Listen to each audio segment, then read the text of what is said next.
ఇప్పుడంటే పిల్లలకి టీవీలు సోషల్ మీడియా ఉంది అని అప్పుడేం లేదు కదా. కొంచెం ఖాళీ టైం దొరికితే ఫ్రెండ్స్ని ఇంటికి పిలుద్దామా, మనం ఫ్రెండ్స్ దగ్గరికి వెళ్దామా, అవే ఉండేవి. ఓకే.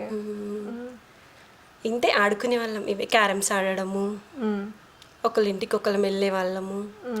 అంటే ఎక్కడికన్నా వెళ్ళాలనుకున్నా పంపించరు కదా పేరెంట్స్. ఆ టైంలో 11 మెంబర్స్లో ఇప్పుడు నేనున్నాను, మిగిలిన 10 మెంబర్స్ యాక్సెప్ట్ చేసిండ్రు. మమ్మీ నువ్వు ఒక్కదాన్ని యాక్సెప్ట్ చేయవా? సేమ్ అందరి ఇంట్లలో సేమ్ గేమ్ ఉంటుంది.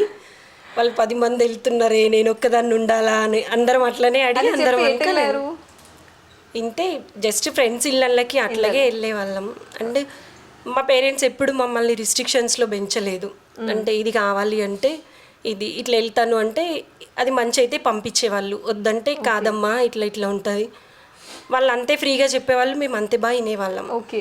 ఎక్కువ నాన్న కోప్పడేవారా, అమ్మ కోప్పడేవారా? ఎవరు గొప్పడేవాళ్ళు కాదు.